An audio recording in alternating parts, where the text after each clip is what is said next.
Good evening, I'm Dennis Ward. Welcome to APTN National News. We begin tonight with another grim discovery in Winnipeg. The partial remains of an unidentified woman were found along a riverbank near the city's downtown on Saturday. Winnipeg police announced the finding today, saying that the woman is of unknown ethnicity and believed to be over 20 years old. Police say she is roughly 5 to 5.5 feet tall. She is described as having short dark hair and had both ears double pierced. Police say she is missing all of her teeth, which are believed to have already been absent. She has a cesarean or C-section scar. Police would not say how long she may have been deceased or when her remains were discarded. They're asking the public for any possible video evidence, as the location is a popular bike trail for commuters.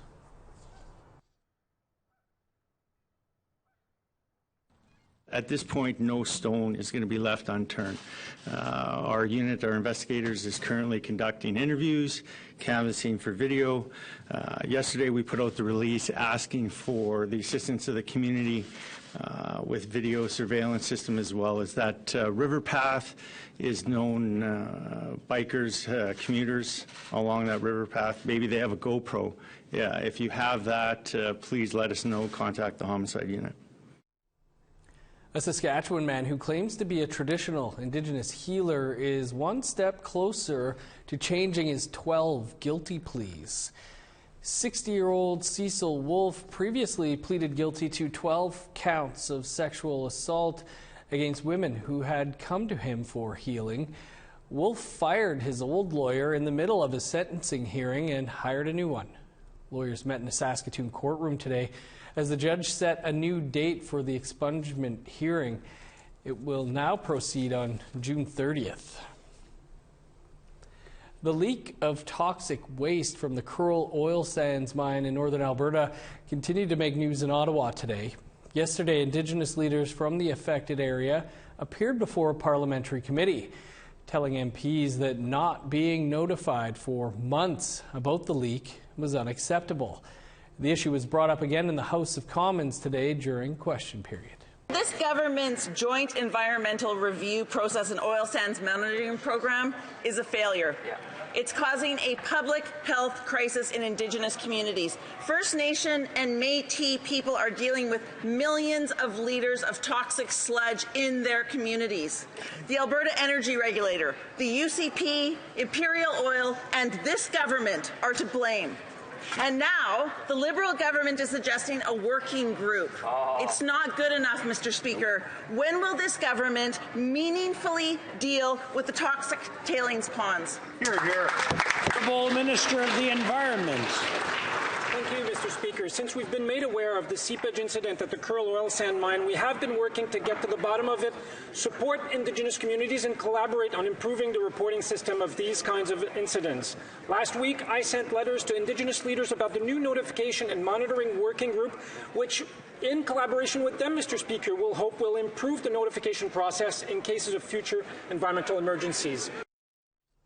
Chief of Mi'kmaq First Nation in Cape Breton, Nova Scotia, says the sewage lagoon is polluting that community's waters, and he's particularly frustrated the lagoon was built next to a lake in the first place. Angel Moore has that story. I always say you can fool the people, but you can't fool the fish. The fish turn back. They know there's something wrong here. Chief Wilbert Marshall of the Beau-de-Leduc First Nation is back at Robertson's Cove, a place of childhood memories. And we fish this all the time. Fish cod and flounder and trout. But as it got old, when the lagoon system was put in, the fish wouldn't come back no more. There was hardly any fish here. The nation, with about 800 people, is located along the southern shores of the Bredor Lake, an estuary in the center of Unama'ki, Mi'kmaq for Cape Breton. It drains into the Atlantic Ocean. Today, no one will swim and the fish are gone, according to Mi'kmaq fisherman Evan Johnson. We had gas pro running up there for many years, but within these last 7 to 8 years, nothing has ran through there at all. It's too polluted. The two sewage lagoons, built in the early 1980s, are located in the middle of the nation. The water is disinfected by ultraviolet light to kill bacteria before it is released in the stream that drains into the cove, with homes close by, including Johnson's. Well, it doesn't smell too good. It's located just behind my place, and there's probably 600 yards between us, and I can smell it every day. It's not a pleasant smell. Marshall says the sewage system needs upgrades. The UV disinfection system is housed in this small building that constantly floods. And the water usually goes up to here. Then you get a bunch of snakes and mice and rats go inside. And there's this trough inside. It's like spaghetti sticking out with your hand. And there's mice that go inside the electrical panels, and they short it out. Frustrated with water issues, the Mi'kmaq are now managing their water systems themselves through the Atlantic First Nations Water Authority, a Mi'kmaq-led initiative with 15 nations counted as members, and a 10-year commitment from the federal government with almost $300 million in total funding. Interim Chief Executive Officer Carl Yates says the current effluent meets national regulations, but the AFNWA standards are higher to protect sensitive receiving waters. We have very sensitive receiving waters. It's a freshwater brook that runs into the Bredor Lakes, and we have recently done an environmental risk assessment which says that our effluent discharge objectives should go beyond the national performance standards. The AFNWA hopes to lead as an example to other nations. Marshall is a board member of the AFNWA and says clean water is needed for culture and traditions. And it's going to take years to bring this back again. So my kids lost that sense of fishing here in their own community. But hopefully my grandkids, his kids, will have that opportunity once we clean this up. The upgrade system will begin this year with a new UV disinfectant system, with plans to upgrade the entire treatment system within 5 years at an estimated cost of over $6 million. Angel Moore, APTN National News, Bodeladek First Nation. To the West Coast now, 5 First Nations have reached a settlement worth hundreds of millions of dollars. The settlement with the provincial and federal governments will resolve long-standing treaty claims in northeastern British Columbia. The Blueberry River, Doig River, Halfway River, West Moberly, and Saskatoon First Nation signed Treaty 8 in 1899, but they did not benefit from the use of their land while others developed their resources.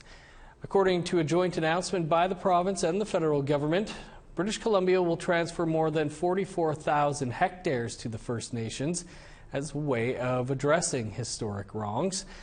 Canada will provide $800 million in financial compensation. Sato First Nation Chief Justin Napoleon says the settlement is huge for the region. The chance for economic prosperity, the opportunity to continue practicing our traditional way of life out on the land. But it also means protecting a lot of our very essential and critical areas. The vast majority of lands that were selected for the treaty land entitlement are based on cultural and social values. It's quite the moose animation there. Well, Indigenous housing experts have gathered in Winnipeg this week to work on the solutions for the unhoused. That story and more coming up.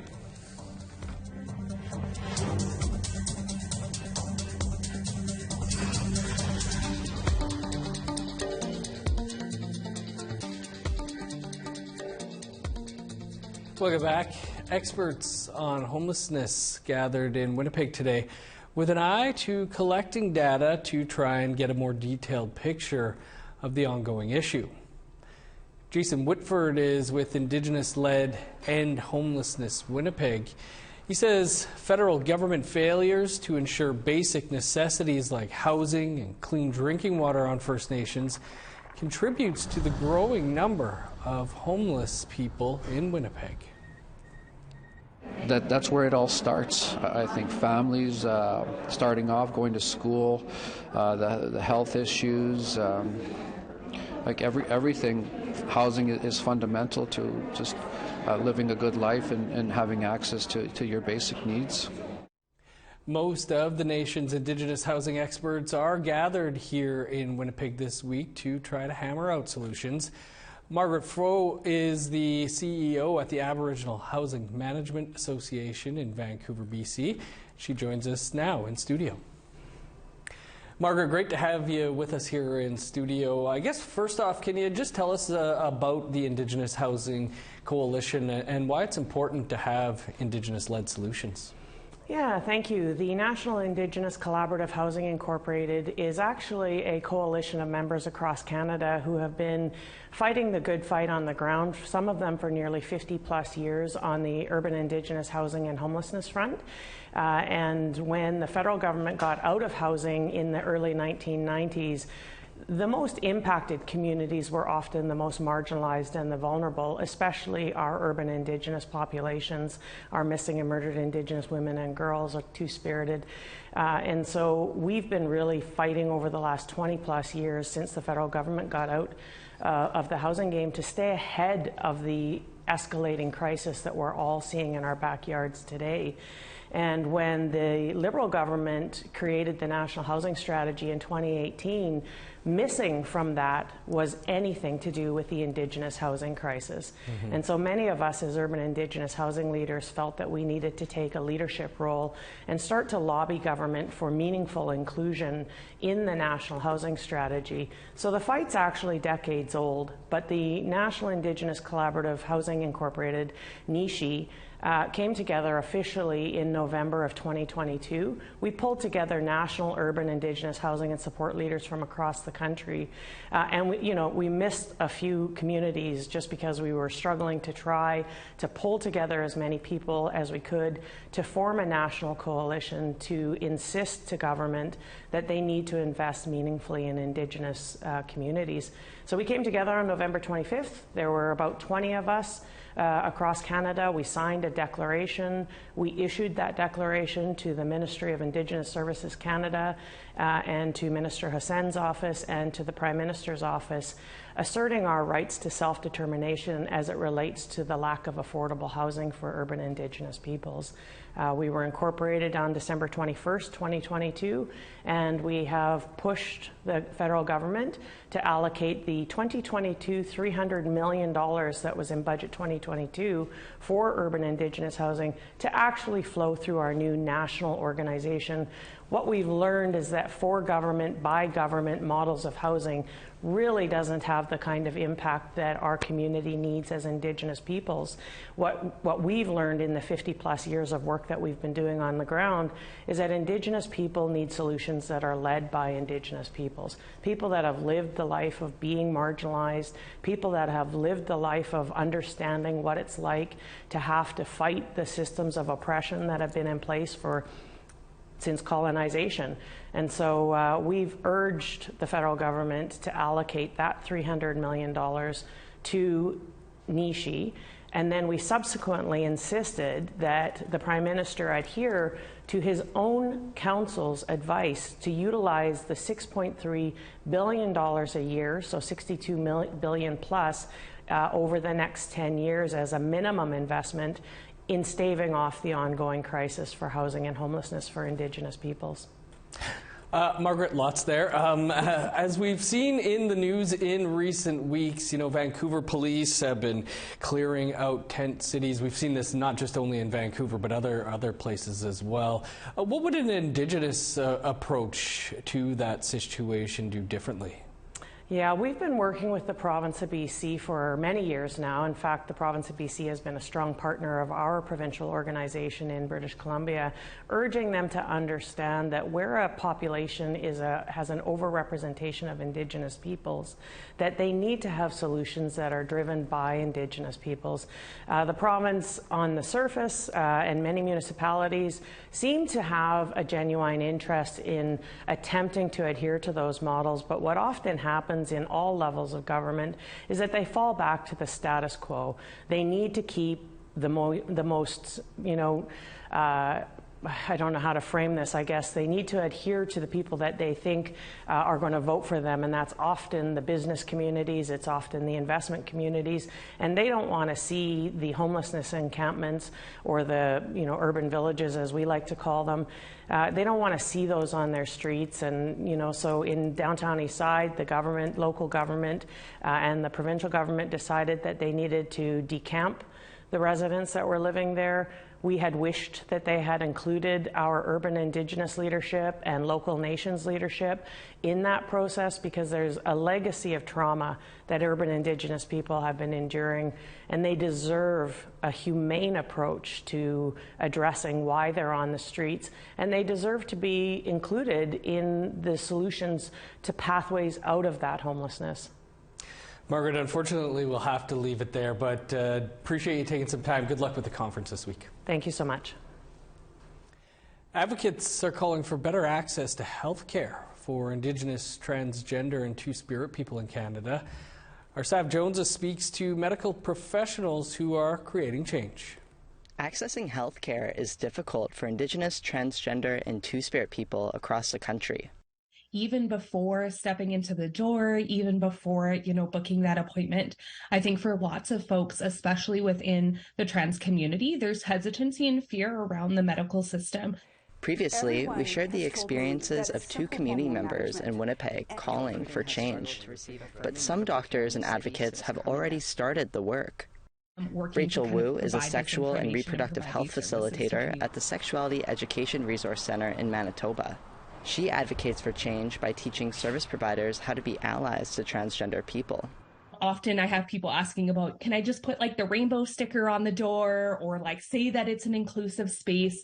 And we always tell people it's so much more than that. It's not just putting that rainbow sticker up, but it's also, like you said, making sure that staff are using people's pronouns or names or referring to them correctly as well too, because that rainbow sticker can just be a sticker if there's not that education and that follow through with it. She says access to affirming care is only made worse for Indigenous people living outside of city centers due to less options. Dr. Shane Reitmeyer noticed these needs during his residency as a rural family physician. They feel isolated. They feel like there's nobody that's around there that can help them. And a lot of people feel they can't feel secure in themselves, because how can they if the system doesn't allow them to? Now 4 years into his practice, he provides services and education through his sexuality and gender program. I wanted to be sure that I could be a place for patients where they could see a physician, where they know that they have a trusted contact that they could reach out to. And then I'm also privileged and have a platform where I can provide education and actually try and ensure that other people can offer a safe space, and maybe they just didn't have the knowledge base previously. Despite going to rural communities like Sandy Bay First Nation and offering virtual appointments across Manitoba, Dr. Reitmeyer says some patients still travel as far as 8 hours to receive his gender-affirming care. We want people to just be able to seek out care wherever they are and be able to get gender-affirming services. But as a doctor who provides a lot of services as well, I do get that sometimes adding something to your belt is horrifying. Right. And sometimes it's not, that sense of I don't know how to do this isn't rooted in prejudice, although who are we kidding? It definitely is for lots of people too. As a Cree two-spirit family physician in Alberta, Dr. James McCocus suggests the need for more education within the field isn't unique to Manitoba, after receiving only an hour's worth during his own medical schooling. We discussed some of the general issues of, what does it mean to be trans? And we had people from the community who would come in and explain their lived experience. But what we didn't do or learn about was how to manage medical hormone replacement therapy, for example, or to have examples of having a trans person as a normal part of our medical education. He's now a well-known advocate for trans and two-spirit healthcare and has trained many doctors on how to do the same. I think that sometimes in physician practices, instead of reaching out to our colleagues, the easier thing for them is just to say no, that I don't know enough. And that's not good enough of an answer. Sav Jones, APTN National News, Winnipeg. A new episode of Face to Face is coming up right after tonight's newscast. We've got a preview for you after the break.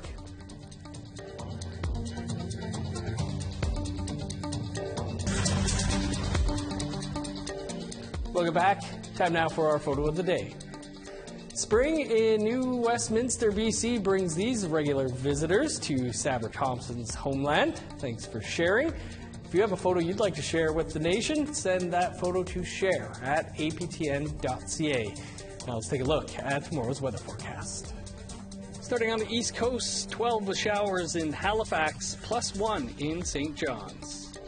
4 in Kuujjuaq, -4 for Nain. +8 in Montreal, 0 with snow in Val-d'Or. 5 in Sault Ste. Marie, cloudy and 6 for North Bay. +3 in Thunder Bay, 4 above in Sioux Lookout. +1 and sunny for God's Lake, cloudy and 2 for Norway House and Nepaw. 2 with snow in Winnipeg, snow and 4 for Dauphin. 5 with snow in Regina and Saskatoon. 4 with flurries in Meadow Lake, 5 in snow in Buffalo Narrows. Over to northern Alberta, where there will be snow in High Level with a high of 7, 3 for Fort Chip. 7 in Edmonton, snow and 3 for Lethbridge. 10 for Vancouver, 14 with showers in Kamloops. 9 in Prince George, rain, and 11 for Smithers. -4 in Old Crow, +7 for Whitehorse. 2 in Yellowknife, -2 for Norman Wells. -9 with snow in Sax Harbor, 1 below for Pawtucket. -4 in Chesterfield, 3 below in Arviette. -13 in Resolute, 9 below with snow in Joe Haven.